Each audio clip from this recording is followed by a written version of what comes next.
Hey, welcome to your Taurus horoscopes for the week of September 10th through September 16th. It's official, two retrograde planets in Taurus. This is really, it's not really the first full week because Jupiter did go retrograde on Sunday last week. So it's technically our second full week of two planets in retrograde. We do continue to have Jupiter square with Venus throughout the rest of this week. That is a challenge that continues. And the only challenge that you guys have still, the only challenge, Jupiter's and Uranus's focus both are on your day-to-day schedule.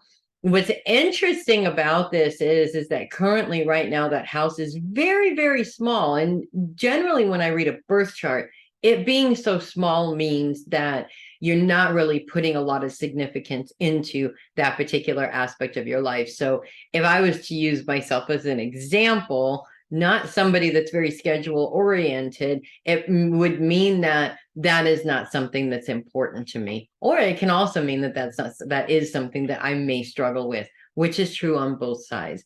When you have Jupiter's retrograde, Jupiter is all about growth and expansion. We're going to slow that down. So this is kind of giving you a feeling like you just don't have time. You can't even make up time in a schedule that's just got so much stuff kind of sort of going on in it. And then bringing this into a square with Venus, which is very much focused on your long-term goals. Really what this is saying is that you have too much on your plate now. And these goals that you really want to focus your time on, you just don't have time for it this week because there's so much other stuff going on. Now, that is really frustrating. That causes a lot of frustrations when you can't do what you want to do. And Tauruses, being known for being stubborn, I didn't make the rules, okay, but that is what you guys are known for, although you're not the only ones that are stubborn, trust me. But being known for being stubborn, it really gives you this sense of, I hate being told I can't do what I want to do. And that's where the stubbornness is coming from. At the same time, though, all of this other stuff that is taking up your time, there may be something in that stuff that you need in order to make the focus on your goals that much better. So there could be something that you're missing in all of those things that are on your schedule. So really, this challenge is all in how you navigate it. If you remain fluid, that's my word for the week, by the way. If you remain fluid and open to things changing a little bit, there are gifts in that. Whereas if you continue to be strict and try to push what you want to do in there and force it, you're going to be missing those gems that might be really, really important to you. So make sure that you are very much aware of that this week, so that, because usually when you're trying to push something, it's not time yet, or you're trying to push through a part of it, but you're still missing something. And that something is really important to whether you are successful in these goals or not. Now, that is literally the only challenge that we're dealing with this week. The moon does sort of move into conjunction with Venus towards the beginning of the week, which does intensify that a little bit. I think if you're going to have any frustrations, big mounting frustrations over that, chances are it's going to be about Monday-ish, Monday into Tuesday a little bit, when that becomes heightened by the emotional energy of the moon. We'll just put it that way. Now, that's the challenges. Let's get to the good stuff, okay? Because we are moving back into a grand trine again this week. We were in it at the beginning of the week. It broke up. It's coming back, basically.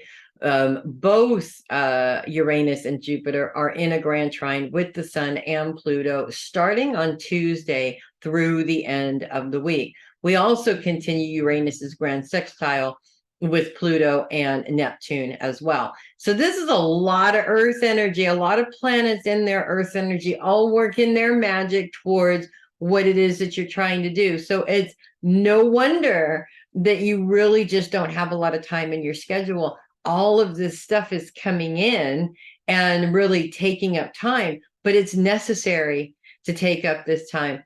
The sun's focus is on career. This is all about your career goals in many ways.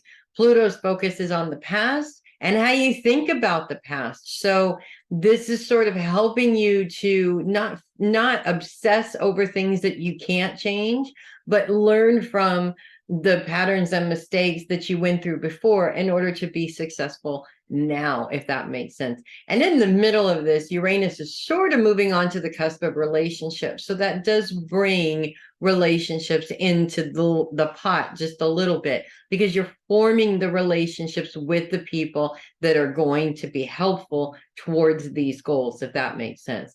Well, we look at the grand sextile, we bring Neptune into this, and Neptune is retrograde and very much focused on home. So part of this, to me, there is an element of things coming together, a structure for you to work from home, so to speak, to be able to build on a business that is home-based so that you can spend time with those that you love. But also, if you're already doing that, I feel that the energy is shifting.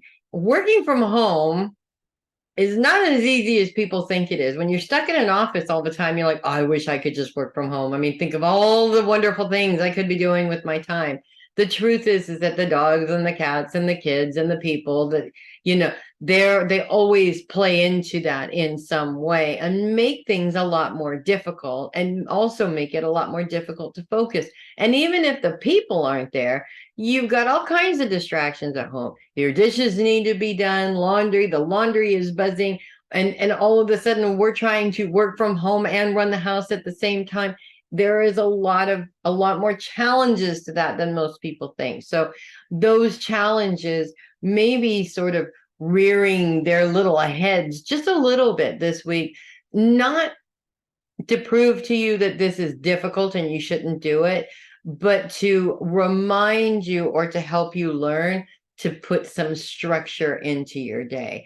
And I think that that's the biggest thing why working from home is difficult for me, because that structure of getting up, getting ready, going to the office, focusing on work there, coming home and focusing on my family and home at that time was a really difficult transition in the beginning, because home meant relax. It meant housework, it meant kids, it meant everything but work. And it took a while for me to mentally be able to focus on that.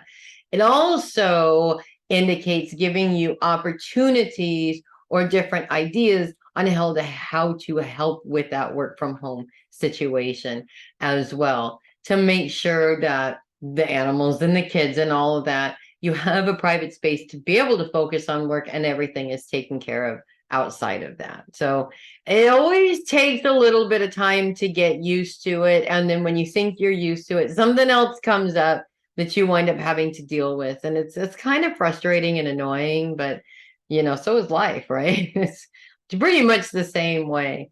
So that's what I have for you guys this week. Lots and lots and lots of good stuff. Yeah, you got retrogrades going on there. Jupiter, in terms of its expansion, I feel this retrograde, which is going to pretty much be here throughout the end of the year.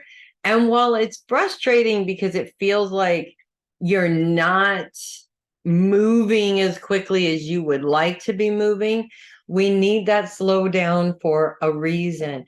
Think of the Chariot. I always think of the Chariot and Jupiter together. If you look at the tarot card, the Chariot, it's full speed ahead. You're going super fast towards your goal. When you reverse the Chariot, it means you went so fast you didn't see that rock in the middle of the road, and now your Chariot is toppled over. Now you have to find somebody that can pick up the Chariot, put it back where it needs to be, fix the wheel, do all of these things. You got a massive delay here. So Jupiter going retrograde pretty much says, remember, always slow and steady, because that's when you are mindful of the pieces that you're going to pick up along the way in order to make sure, or the pieces and parts that you need to make sure your goals are met, not just set, if that makes sense. So that's what I have for you guys this week. If you love your horoscopes, do click the link in the description and send me a coffee. You know, I would absolutely love that. If you are listening rather than viewing, the website is ko-fi.com/heavy metal psychic. And of course, go check out heavymetalpsychic.com. You can book time there. I have a membership. There's all kinds of fun stuff on the website for you guys to go check out. I am Melissa Bruce, the Heavy Metal Psychic, in case you didn't get the memo earlier. And I hope you guys have a really good week. I definitely feel that things are opening up for you guys, that things are moving along. Jupiter retrograde or not, things are moving along. Just make sure they're not moving so fast that you miss that rock in the road. You guys have a great week.